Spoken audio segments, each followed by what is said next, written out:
brand new alternator on the shelf. Nice and quiet when we spin. So we'll get that put back in the Land Cruiser.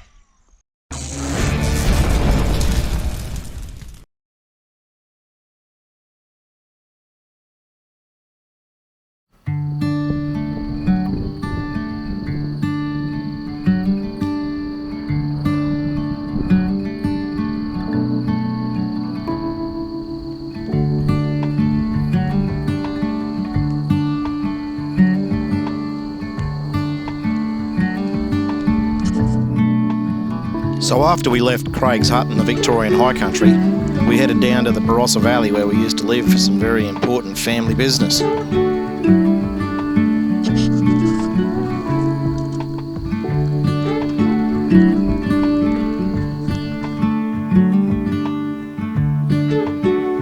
Our eldest daughter, Tani, was getting married, and we wouldn't miss that for anything. The 105 played a very important role as the wedding car.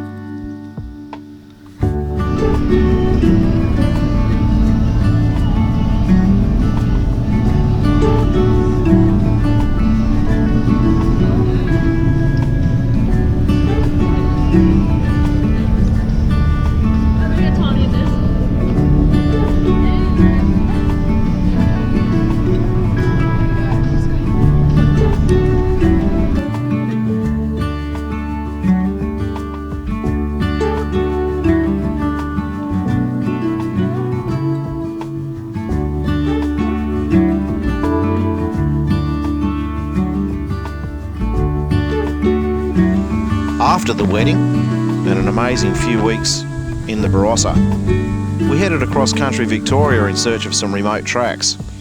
Found an amazing little lake called Walker's Lake. We experienced a breakdown in the remote outback.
How's it going, folks?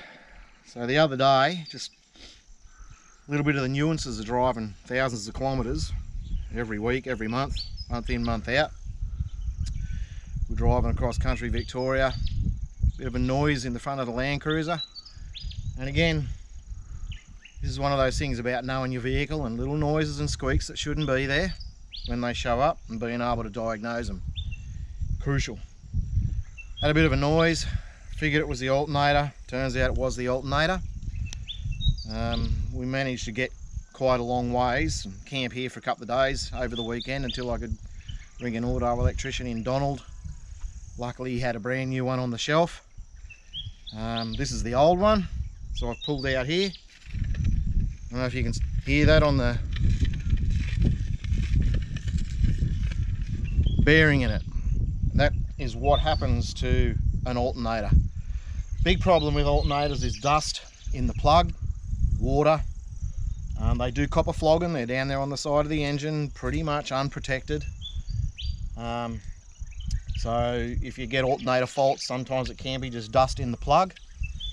But more often than not, or dirty connections, so you want to check that first.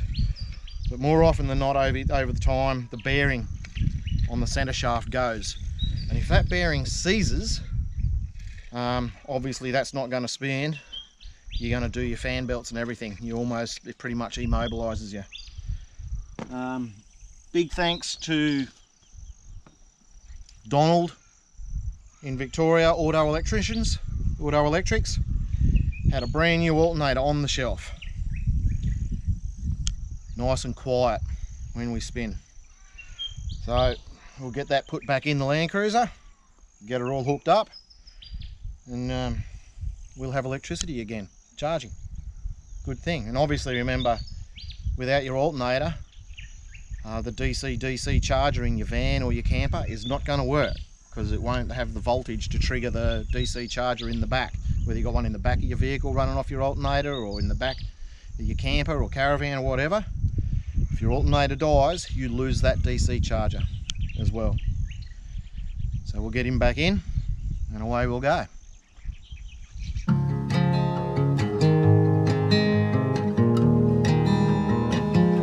When we travel, we go out of our way to avoid the main roads and follow as many little remote outback tracks we can possibly find.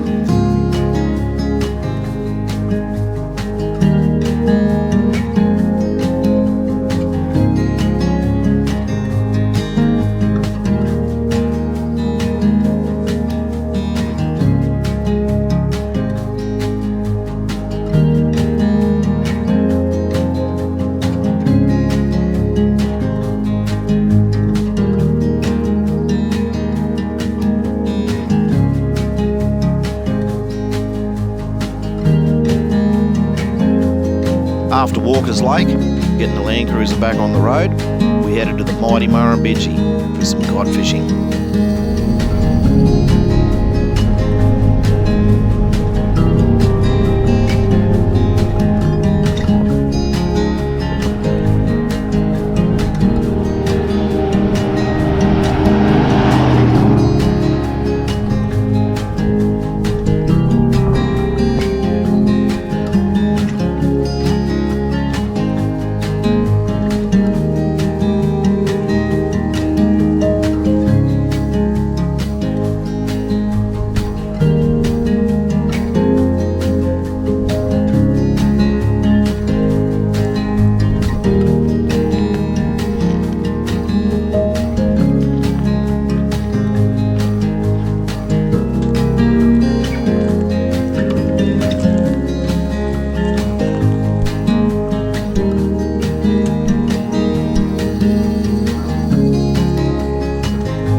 Camping area. I think I got that right. If not, I'll put it correct spelling down here.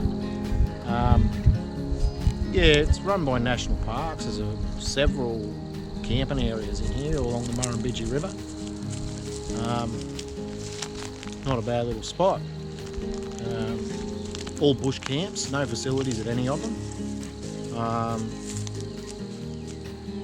As you can see in the background, it's a nice bush. And yeah, the Murrumbidgee River right there. So we got the cod lures going and see if we can possibly pick up a Murray Cod. I've never actually caught a Murray Cod myself, so I'm going to give it a crack. We'll see how we go. But yeah, if you're in the area, this is down near Hay in New South Wales. Worth a look. Nice spot. $6 a night. Nothing. Yeah. Let's see if we can catch some fish. So we got the big, I've gone to hat cam, by the way. We've got the big surface popper on there. We'll see how that goes.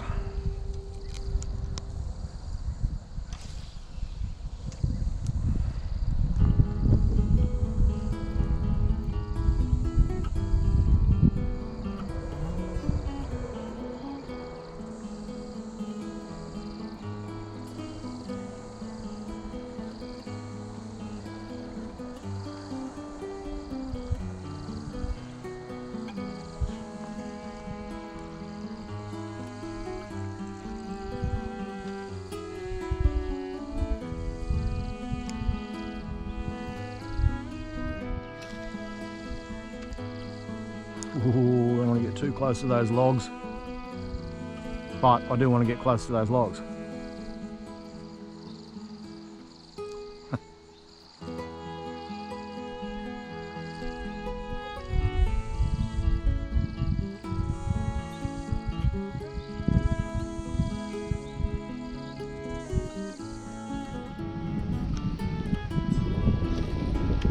Oop.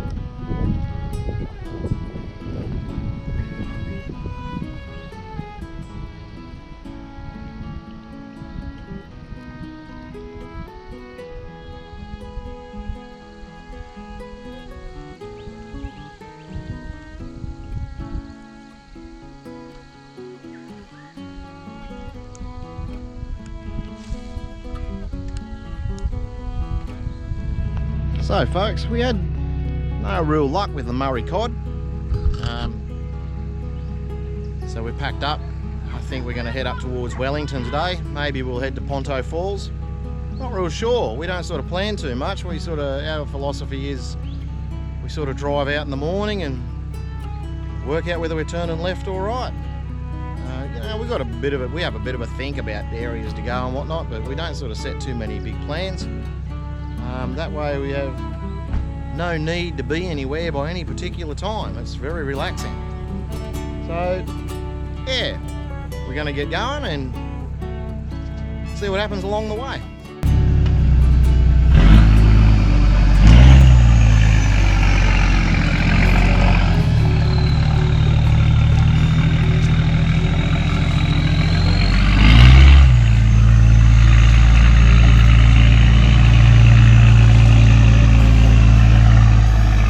Well, that's it for this episode, folks, and we hope you enjoyed.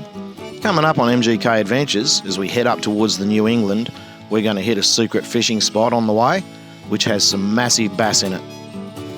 And don't forget, if you like what you see, hit like and subscribe on our channel and give us some support as we head across Australia and remote camping spots and give you some great recipes and cooking by our own qualified chef.